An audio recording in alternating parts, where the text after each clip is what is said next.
स्मरणात् भवेत्। పూజ్యులు ఆచార్య శ్రీ శేషాచార్య గారికి, పరివారానికి, సభకు, కార్యక్రమానికి చేసిన పెద్దలకు, తల్లులకు నమస్కృతులు, చిరంజీవులకు ఆశీస్సులు. ఏదో రెండు మాటలు చెప్పమన్నారు కాబట్టి ఒక్క శ్లోకం చెప్పి నేను సెలవు తీసుకుంటాను. ఉన్నటువంటి సమయంలో పరాశర మహర్షి ఆంజనేయ స్వామిని గురించి ఒక మాట చెప్పారు. ఆంజనేయ పూజిత చేత్ పూజిత సర్వదేవతా ప్రతి గ్రామ నివాసశ్చ భూయాత్ రక్షో నివారణే. ఇది పరాశర మహర్షి చెప్పిన శ్లోకం. ఆంజనేయ పూజిత చేత్, ఆంజనేయ స్వామి ఒక్కరిని పూజ చేస్తే పూజిత సర్వదేవత, సమస్త దేవతల్ని పూజించినట్లే అని. ఏదో అంటూ ఉంటారండి, ప్రతి దేవతకి ఇలాగే చెప్తారు. సాధారణంగా ఆయన పూజ చేస్తే అందరిని పూజించినట్లే అని అనుకుంటారు. కానీ ఇది సత్యం అండి. ఆంజనేయ పూజిత సర్వదేవత అనేది యథార్థం. ఎలా యథార్థమో నేను మీకు తెలియజేస్తాను. 24వ మహాయుగంలో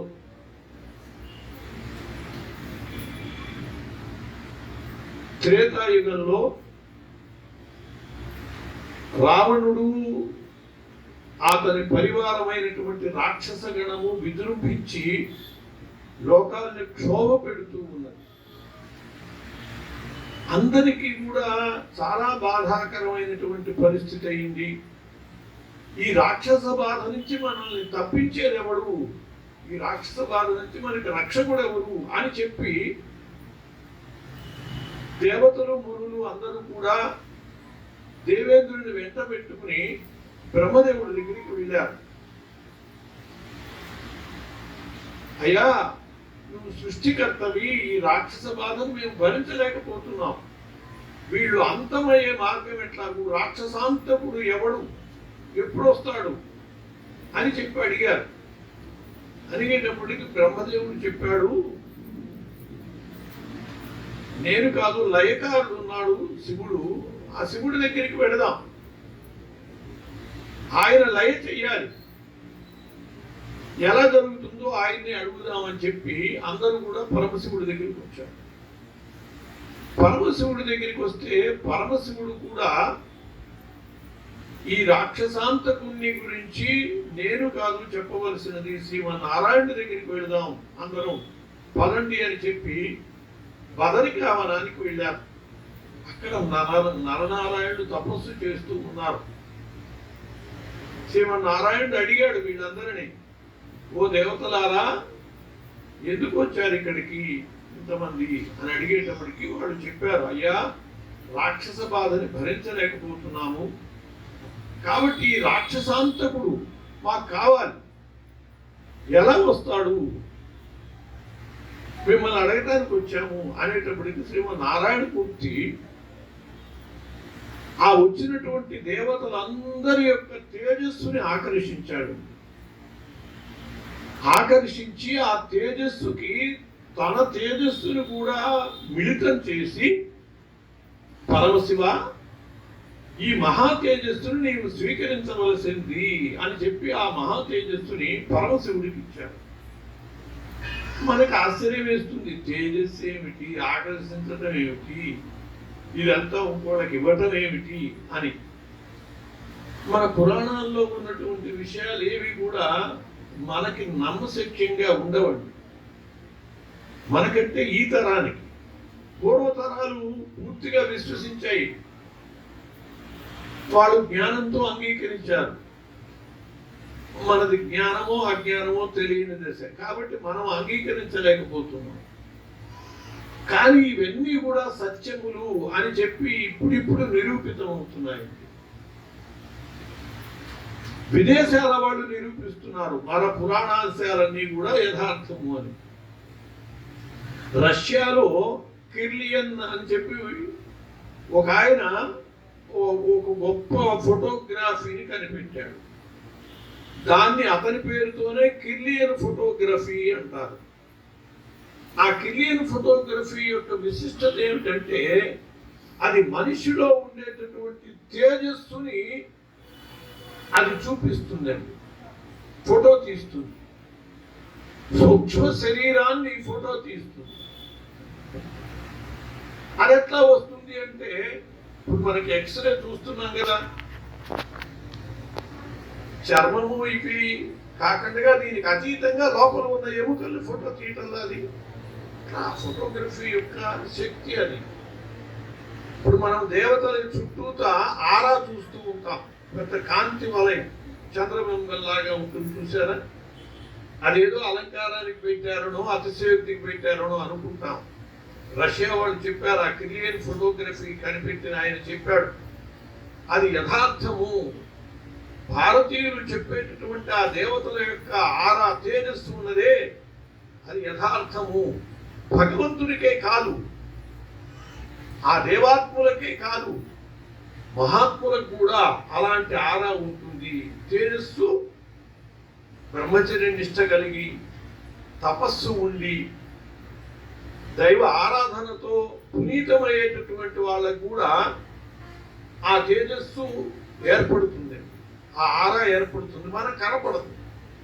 ఆ ఫోటోగ్రఫీలో అవి గుర్తించారు వాళ్ళు. కలకత్తాలో ఒక యోగి దగ్గర ఆ ఫోటో తీస్తే ఆ లెన్స్ అదిరిపోయి అంటే అంత తేజస్సు ఉన్నది ఆయన, అంత బ్రహ్మచర్య నిష్ఠ గరిష్ఠుడు అన్నమాట. తేజస్సు అంటే రంగు కాదు, ఎర్రగా కుర్రగా ఉన్నాడని ఫోటో తీస్తే ఏమీ రాదు. వాడు నిద్ర లేచింది మొదలు అన్ని అబద్ధాలు, ఏ ఒక్క మంచి పని లేదు, అన్ని దుర్మార్గాలుగా వ్యవహరిస్తాడు, వాడి దగ్గర తేజస్సు ఉండదు. కాబట్టి అటువంటి తేజస్సు అనేది తేజస్సే కాదని సూక్ష్మ శరీరాన్ని ఒక చోట ఫోటో తీశారు. ఆ కిర్లియన్ ఫోటోగ్రఫీతో ఫోటో తీస్తే ఒక పెద్ద చెట్టు పడింది. అదే అక్కడ చెట్టు ఏమి లేదే, ఈ చెట్టు వచ్చింది ఏమిటి అని చెప్పి చుట్టూతో వాళ్ళని అడిగారు. అడిగితే వాళ్ళు చెప్పారు, అయ్యా 2 నెలల క్రితం మీకు చాలా పెద్ద చెట్టు ఉండేదండి, ఇక్కడ బిల్డింగ్ కడదామని చెప్పి చెట్టును కొట్టేశారు, తీసేశారు. అంటే దాన్ని అది తీసేసినా కూడా ఆ చెట్టు ఫోటోగ్రఫీలో వచ్చింది.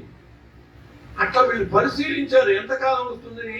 6 నెలలు అలా వస్తూనే ఉన్నదండి. 6 నెలల తర్వాత అదృశ్యమైంది. ఇక్కడ మన వాస్తు శాస్త్రం చెప్పినది ఎంత సత్యమో మనం గ్రహించాలి. వాస్తు శాస్త్రం ఏం చెప్పిందంటే ఏవైనా మహావృక్షాలని కొట్టినప్పుడు మీకు కూడా అవసరమే ఇది. మనం ఇల్లు కట్టుకుంటూ ఉంటాం, పెద్ద పెద్ద చెట్లు ఉంటాయి, అలా చెట్టును కొట్టేసేస్తాం, మొత్తం తీసేసి ఇల్లు మొదలు పెట్టేసేస్తాం. ఇల్లు బ్రహ్మాండంగా కట్టుకుంటాం, అన్ని చూపించామండి, బాగా కట్టామండి. కానీ ఏమిటోనండి, గృహప్రవేశం అయ్యాక ఇంట్లో ప్రశాంతంగా ఉండలేకపోతున్నాం, శాంతిగా లేదు. ఎందుకంటే 6 నెలల దాకా ఆ వృక్షం యొక్క ప్రేత అక్కడే ఉంటుంది, మనకు కనపడదు. ఆ కిర్లియన్ ఫోటోగ్రఫీలో ఉంటుంది. వృక్ష శాస్త్రం మనకి వాస్తు శాస్త్రం చెప్పింది ఏమిటంటే మహావృక్షాలను కొట్టినప్పుడు 6 నెలల దాకా ఇల్లు కట్టద్దు అని. ఎందుకు చెప్పిందో మనకి తెలియదు. రష్యా వాళ్ళు తెలియజెప్పారు, 6 నెలల దాకా ఆ ప్రేత ఉంటుంది అక్కడ, ఆ వృక్షం ప్రేత. దాని మీద కడితే ఏమవుతుంది, అది శపిస్తుంది, మనం సుఖశాంతులుగా బతకలేము. దాన్ని మన వాళ్ళు మహర్షులు వాస్తు శాస్త్రంలో చెప్పారు. అన్ని శాస్త్రాల్లో చెప్పిన వాటిని మనం అట్టడుగు వేరు దాకా తీసేసామండి, ఇంకేమిటి కట్టేసేయండి అంటారు. అట్టడుగు వేరు కాదు. ఆ ఫోటోగ్రఫీతో ఒక అతని ఫోటో తీశారు. అతనికి చాలా కాలం క్రితమే యాక్సిడెంట్ జరిగి చెయ్యి విరిగిపోయింది, చెయ్యలేదు, చెయ్య ఆ ఫోటోగ్రఫీలో చెయ్యబడ్డది. అదేమిటి అంటే స్థూల శరీరానికి సంబంధించిన చెయ్యిపోయింది, కానీ సూక్ష్మ శరీరం బతుకున్నంత వరకు ఇక్కడే ఉంటుంది కదా. సూక్ష్మ శరీరానికి చెయ్యి ఎక్కడ పోయింది, అందువల్ల ఆ సూక్ష్మ శరీరం చెయ్య మాత్రము ఆ కిర్లిన్ ఫోటోగ్రఫీలో వచ్చింది. ఇవన్నీ కూడా మన శాస్త్రాలు యథార్థాలు అని చెప్పి విదేశీయులు నిరూపిస్తున్నటువంటి సత్యాలు. కాబట్టి తేజస్సు ఆకర్షించడం ఇవన్నీ కట్టుకథలు కాదు. శ్రీమన్నారాయణుడు అలా సకల దేవతల యొక్క తేజస్సుని ఆకర్షించి ఆ తేజస్సుని పరమశివునికి ఇస్తే పరమశివుడు ఈ మహా తేజస్సుని వెంకటాద్రి మీద పార్వతితో విహరిస్తూ ఉన్న సందర్భంలో అక్కడ కాసేపు విహరించి ఒక చెట్టు కింద కూర్చున్నారు పార్వతీ పరమేశ్వరుడు విశ్రాంతికి. ఎదురుగా కోతుల జంట క్రీడిస్తూ ఉన్నది. సిగ్గుతో తల వంచుకున్నది పార్వతి. పరమేశ్వరుడు ఆమె యొక్క మనోభావాన్ని గ్రహించి పార్వతి, మనం కూడా మర్కట మిథునమై సంచరిద్దాం ఇక్కడ అని అన్నాడు. తిరుపతి యథార్థంగా అది వానర వీరులకు సంబంధించిన నిలయం అండి. అనాదిగా మనకి రామాయణంలో చూస్తే నీరుడు పిలిపిస్తాడు సీతాన్వేషణ కోసమని వానరులందరినీ పిలిపించిన సందర్భంలో శేషాద్రి నుంచి వచ్చినటువంటి వానరులు కూడా అని చెప్పి ఆ రామాయణంలో చెప్పబడ్డది. వెంకటాచలం నుంచి వానరులు వెళ్ళారు. అది వానర నిలయం. అది చాలా గొప్ప గొప్ప వానరులు వెళ్ళారు.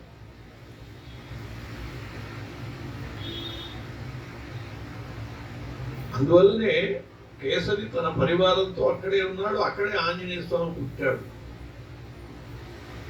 బాలాజీ క్షేత్రమే కాదు, అది బాలాంజీ క్షేత్రం. బాలాంజనేయ క్షేత్రం అది. యథార్థం చెప్పాలంటే తిరుపతి వెళ్ళి వచ్చిన వాళ్ళు వెనకాల ఇప్పుడు మరి కరెంటు పెరిగిపోయి చాలా ఆ మర్కట జాతి నశించడం వల్ల కానీ ఒకప్పుడు తిరుపతి వెళ్ళి వచ్చిన వాళ్ళు ఎవరి లీలలు చెప్పేవాళ్ళండి. వెంకటేశ్వర స్వామి లీలల కంటే ఆంజనేయ స్వామి లీలలు చెప్పేవాడు. ఆ లడ్డు సంచిలో సర్దుకుందామని అక్కడ పెట్టారండి. ఇది తిరిగేటప్పుడు ఎవరి లీల? ఆయన ప్రసాదం, ఆయన లీల. ఆ ప్రసాదాన్ని కాజేయటం ఈ లీల. భర్త ఆరేసుకున్నానండి, అదేం చేస్తుందో అది కాస్త పిక్కిపోయింది వానరు. ఇట్లా వానరు లీలే చెప్పుకునేవాళ్ళు వెనకటి వాళ్ళు తెలుగుతే ఇవే సంఘటనలు. అది వానర క్షేత్రం. అలా పార్వతీ పరమేశ్వరులు మక్కట రూపంగా క్రీడించే సమయంలో పరమేశ్వరుడు తన యందు నిక్షిప్తమై ఉన్నటువంటి సకల దేవతల తేజపుంజాన్ని, శ్రీమన్నారాయణుడు ఇచ్చినటువంటి ఆ తేజపుంజాన్ని పార్వతి గర్భంలో ప్రవేశపెట్టాడు. ఈ మహా తేజస్సుని పార్వతి కూడా భరించలేకపోయింది. భరించలేక అగ్నిదేవుని యందు ఉంచింది. తేజస్సు కాబట్టి ఆయన తేజస్సు కదా. అగ్ని కూడా ఈ మహా తేజస్సును భరించలేకపోయాడు. భరించలేక దాన్ని వాయువుకి అప్పచెప్పాడు. వాయువు దీన్ని ఫల రూపంలో అంజనాదేవికి ఆ వెంకటాద్రి మీదే అప్పచెప్పడం అందించడం వల్ల ఆంజనేయ స్వామి పుట్టాడు. కాబట్టి దీని వెనకాల ఉన్న శక్తి ఎవరిది? సకల దేవతలు. సకల దేవతల శక్తి ఉందా? ఒప్పుకుంటారా? ఉత్తత్వ మాట కాదు. సాక్షాత్తు శ్రీమన్నారాయణుడు కూడా తన శక్తిని దానిలో ఉంచాడు. సకల దేవతల శక్తితో పాటు మొత్తం అది పరమశివుడికి ఇవ్వబడ్డది కాబట్టి పరమశివుని యొక్క పరిపూర్ణ శక్తి దానికి ఏకమైంది. అందువల్ల ఆయన ఈశ్వరాంశ సంభూతుడుగా చెప్పబడుతూ ఉన్నాడు ఆంజనేయ స్వామి. పార్వతీ నందనుడుగా చెప్పబడుతున్నాడు. పార్వతి నుంచి కూడా వచ్చాడు కదా. అగ్ని సంభవుడు కూడా ఆంజనేయ స్వామి. వాయుసుతుడు కూడా కేసరి నందనుడు. క్షేత్రజుడు అంటారు. కేసరికి క్షేత్రజుడు ఆయన. కేసరి యొక్క క్షేత్రం అంటే ఆయన భార్య ఆంజనేయ. ఆంజనేయకి పుట్టాడు కాబట్టి ఆంజనేయుడు అయ్యాడు. ఇన్ని రకాల పేర్లు ఆయనకు వచ్చాయి. మొత్తానికి ఆయన స్వరూపం ఏమిటి? సకల దేవతల తేజస్సు. కాబట్టి ఆంజనేయ పూజితశ్చే పూజితా సర్వదేవత. ఒక ఆంజనేయ స్వామిని పూజ చేస్తే సకల దేవతలని పూజించినట్లే, అనుమానం ఏం లేదుగా. ఇక రెండవ పాదం, శ్లోకంలో ఒక పాదం అయిపోయింది. రెండవ పాదం ఏమిటంటే ప్రతిగ్రామ నివాసశ్చ భూయాద్ రక్షో నివారణి. రాక్షస బాధ నుండి రక్షణ కోసమని ప్రతి గ్రామంలో ఆయనకి నివాసం ఏర్పడుతుంది అని చెప్పారు. నిజంగా ఆంజనేయ స్వామికి ఉన్నంత పూజ ఉన్నన్ని దేవాలయాలు ఇంకా ఏ దేవతకి ఉండవు. ఆయన ఉండని ఆ ఊరు ఉండదు. రామాలయాలు ఉంటాయి అన్ని ఊళ్ళల్లో, కానీ రామాలయాలన్నింటిలో ఆంజనేయ స్వామి ఉండి తీరుతాడు కదా. మరి ఆంజనేయ స్వామి ఉన్న దేవాలయాలన్నింటిలో రాముడు ఉండాలని గ్యారంటీ ఉందే? ఇతర దేవతల యొక్క సన్నిధిలో కూడా ఆంజనేయుడు ఉంటాడు. అసలు వెంకటేశ్వర స్వామికి ఎదురుగానే ఉంటాడు బేడి ఆంజనేయ స్వామి. చూసారు, అక్కడే టెంకాయలు కొడుతూ ఉంటారు, హారతులు. అందువల్ల రామాలయాల్లో ఉంటాడు, ఇతర దేవతల ఆలయాల్లో ఉంటాడు, సొంతంగా ఆయన ఆలయాల్లోనే ఆయనకే ఆలయాలు ఉంటాయి. ఇట్లా ఆయనకున్నన్ని దేవాలయాలు ఎవరికి ఉండవు. సకల దేవాత్మకుడు కాబట్టి అలా సకల క్షేత్రాలు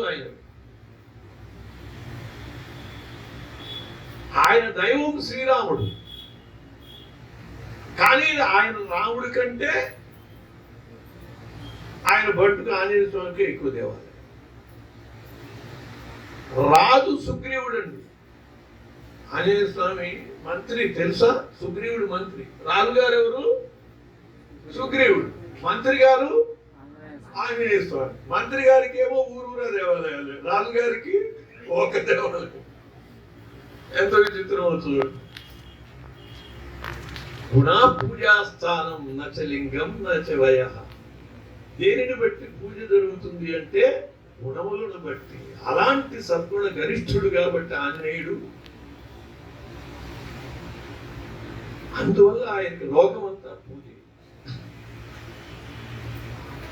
సాక్షాత్తు ఆయన రాక్షస అంతకుడు అని చెప్పి ఎవరు చెప్పారు? మొట్టమొదట శ్రీమన్నారాయణుడే చెప్తూ ఆ శక్తిని ఇచ్చాడు కదా.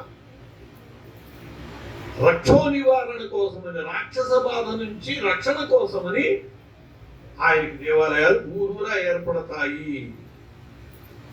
ఆయన రాక్షసాంతుడు కాబట్టి, అందుకే పుట్టాడు కాబట్టి మనం ఆయన్ని ప్రతిష్ఠించుకుంటే ఆ బాధ నుంచి మనం రక్షింపబడతాము.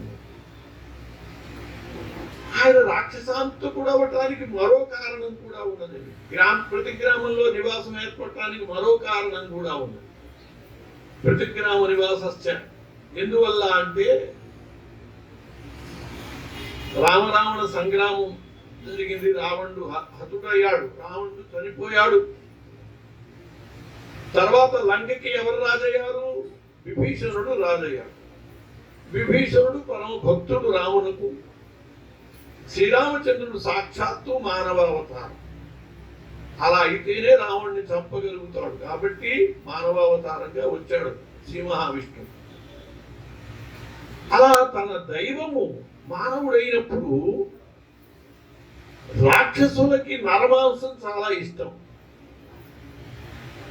తన దైవమైనటువంటి నరుని జాతి మాంసము తన పరివారం తింటాన్ని విభీషణుడు భరించలేడు. అందుకోసమని రాజ్యంలో శాసనం చేశాడు. ఏమని అంటే ఎవరు కూడా నరమాంసం భక్షించడానికి వీల్లేదు అని శాసనం చేశాడు. వాళ్ళకేమో చాలా ఇష్టం నరమాంసం, రాజుగారేమో తినడానికి వీల్లేదని శాసించాడు. కాబట్టి ఏం చేయాలి? తినకండగా ఉండలేరు, తినడానికి వీల్లేదు. ఈ అవస్థలో వాళ్ళు కొంతమంది పెద్ద రాక్షసులు సమావేశమై ఆలోచించుకున్నారు, ఏమిటి మనకి మరి నోరంతా చచ్చిపడిపోతుంది నరమాంసం తినక, ఏమిటి మార్గం అని ఆలోచించారు. ఆలోచిస్తే ఒక రాక్షసుడు చెప్పాడు, రే రాముని భక్తుడు కదా మన రాజుగారు విభీషణుడు. రాముడి పర్మిషన్ తీసుకుంటే ఈ సమస్య లేదుగా, విభీషణుడు ఏముండుగా. ఆ రాముడేమో బోళాశంకరుడు, ఆయన ఎవరు శరణు వేడితే వాళ్ళకి వరం ఇచ్చేస్తాడు. మన రాజుగారికి ఇచ్చాడుగా. సపుదేవ ప్రపన్నాయ తవాస్మీతి చ యాచతే అభయం సర్వభూతేభ్య దదామ్యేతద్వ్రతం మమ అన్నాడు రాముడు. నన్ను ఎవరైనా శరణు వేడితే వాళ్ళకల్లా అభయము అన్నాడు. ఎందుకంటే విభీషణుడు వచ్చాడు, శరణు వేడాడు రాముడిని. యుద్ధానికి సిద్ధంగా సముద్ర తీరానికి వచ్చిన సందర్భంలో రావణుణ్ణి వదిలేసి వచ్చి శరణు వేడేటప్పటికి ఆయనకి శరణు ఇవ్వాలా ఇవ్వద్దా అనే దాని మీద చర్చ జరిగింది. రాముడు తటస్థంగా ఉన్నాడు, మహానుభావుడు వింటున్నాడు వాళ్ళ అభిప్రాయాన్ని. సుగ్రీవుడు వాళ్ళు చెప్పారు, అయ్యా నమ్మటానికి వీల్లేదు, వీడిని ఎలక్షన్స్ ముందు పార్టీ ఫిరాయించాడంటే వాడిని ఎలా నమ్ముతాం మనము? సొంత అన్నను వదులుకుని వచ్చాడు, ఇదేదో దాంట్లో ప్లాన్ ఉంటుంది, అందువల్ల వీడిని స్వీకరించడానికి వీల్లేదు అన్నాడు సుగ్రీవుడు. అట్లా ఎక్కువ మంది కాదన్నారు, ఒక్క మన స్వామి మాత్రమే, ఆంజనేయ స్వామి విభీషణుడు చాలా యోగ్యుడు, అతన్ని స్వీకరించవచ్చు అని అన్నాడు. కానీ రాముడు హనుమంతుని మాట విన్నట్టు ఉండదు. ఎందువల్లంటే రాజు సుగ్రీవుడు, యువరాజు అంగదుడు వీళ్ళందరి మాట కాదని ఆంజనేయ స్వామి మాట విన్నట్టుగా అనిపించటం అది శ్రేయస్కరం కాదు. యుద్ధం ముందు పెట్టుకుని ఉన్నారు, నువ్వు ఆయన మాటే విన్నావుగా, ఆయన మాటే విన్నారు అనుకోండి, వీళ్ళు ఏమవుతుంది? అందుకోసం ఎవరికి కష్టం కలిగించకూడదు, అది స్వామి రాముని యొక్క స్వభావం. ఆయన ఏమన్నాడంటే ఈ మాట అన్నాడు, సహృదేవ ప్రపన్నాయ తవాస్మీతి చేయాలి. ఆయన ఎటువంటి వాడు కానీ నన్ను శరణు వేడాడు కాబట్టి అభయం సర్వభూతేభ్య, ఎవరికైనా నేను శరణిస్తాను, అది నా వ్రతము అని చెప్పి విభీషణుడికి శరణు. ఇది తెలుసుగా వాళ్ళకి, ఒరే మన రాజుకే శరణిచ్చాడు ఆయన, అలా అన్నాడు కాబట్టి మనం వెళ్ళి రాముడి దగ్గరికి వెళ్ళి శరణు వేడుదాం, ఆయన మనకి శాంక్షన్ చేస్తాడు నరమాంసం అని వెళ్ళారు. రాముడి దగ్గరికి వెళ్ళి శరణు వేడారు. మరి ఆయన అన్నట్లుగా వీళ్ళకి అభయం ఇచ్చాడు. అభయం ఇచ్చి అడిగాడు, ఏమిటి మీ కోరిక? నెమ్మదిగా వాళ్ళు వెలిబుచ్చారు. ఏమని? మాకేమో నరమాంసం తినాలని కోరిక, మా రాజేమో భీషణుడు తినొద్దని శాసనం చేశాడు, కాబట్టి మీరు ఎలాగైనా సరే మాకు నరమాంసం తినేటటువంటి అనుమతి ఇవ్వాల్సినది అని చెప్పి రాముడిని కోరారు. మరి ఆయన అభయం ఇచ్చాడు కదా, మాట ఇచ్చాడుగా, అందుకోసం వెంటనే రాముడు అన్నాడు, అలాగే తప్పకుండా మీరు నరమాంసం తినండి, కాకపోతే ఎక్కడ ఆంజనేయుడు ఉంటాడో ఆ ప్రాంతంలో మినహా మిగతా చోట తినండి అని ఆంజనేయుడి కేసు చూశాడు. అర్థమైపోయింది ఆంజనేయుడికి. అంటే వీళ్ళు ఎక్కడ భక్షించడానికి సిద్ధమైతే అక్కడ ఆంజనేయుడు సాక్షాత్ రామాజ్ఞ. అందువల్ల రాక్షస బాధ నుంచి రక్షకుడు ఎవరు? మనల్ని మెంగకండగా రక్షించాలంటే ఆయనే రక్షించాలి. అందుకోసమని ప్రతి ఊళ్ళో కూడా ప్రతి గ్రామ నివాసస్య భూయాదరక్షణ. పెద్ద పెద్ద నగరాల్లో అయితే ఊరికి విశాఖపట్నం మొత్తానికి ఒకే ఆంజనేయ స్వామి ఆలయం ఉందే, వీధి వీధికి ప్రాంత ప్రాంతానికి. ఇప్పుడైతే అసలు ఒక్కొక్క ఊళ్ళో ఒకళ్ళని మించి ఒకళ్ళు పెరిగినాడు చూడరో పెద్ద హనుమంతుడు అని అన్నమాచార్యులు గారు రాసినట్టుగా ఆయన ఈనాడు రాశాడు 16వ శతాబ్దంలో, ఎప్పుడో రాశాడు. ఇప్పుడు పెరుగుతున్నాడు. ఒక ఊరికంటే ఒక ఊరు పెద్ద పెద్ద విగ్రహాలు పెడుతున్నారండి. ఊరి బయట కార్నర్స్ లో, డేంజర్ కార్నర్స్ అన్నింటిలో ఆంజనేయ స్వామి ఉంటాడు. ఎందుకంటే ఆయన రక్షణ. అట్లా ప్రతిగ్రామ నివాసస్య భూయాదరక్షో నివారణే అని కూడా పరాశర మహర్షి చెప్పాడు. అట్లా ఈ శ్లోకాన్ని, ఏమిటి శ్లోకం? ఆంజనేయ పూజితశ్చేత్ పూజితా సర్వదేవతాః ప్రతిగ్రామ నివాసస్య భూయాదరక్షో నివారణే. అనే శ్లోకానికి ఒక శ్లోకానికి మనం వివరణ చెప్పుకున్నాం. నేను చెప్పినట్టుగా ఒక శ్లోకం మీకు భోజన సమయం అయింది, ఎక్కువ బాధించకూడదు. అందువల్ల చక్కగా ఆయన్ని సేవించుకుని ప్రతి పూజిత సర్వదేవత సకల దేవతల్ని పూజించినటువంటి ఫలితాన్ని మీరు పొంది యోగక్షేమాలతో వర్ధిల్లుదురుగాక అని చెప్పి ఆశిస్తూ నాకు ఈ అవకాశం ఇచ్చినటువంటి ఆచార్యవర్యులు రాజుగారికి, శ్రద్ధగా విన్నటువంటి మీకు కూడా కృతజ్ఞతలు తెలియజేసుకుంటూ స్వస్తి. స్వస్తి ప్రజాభ్యం పరిపాలయంతాం న్యాయేన మార్గేణ మహిమహిషాః గోబ్రాహ్మణేభ్యో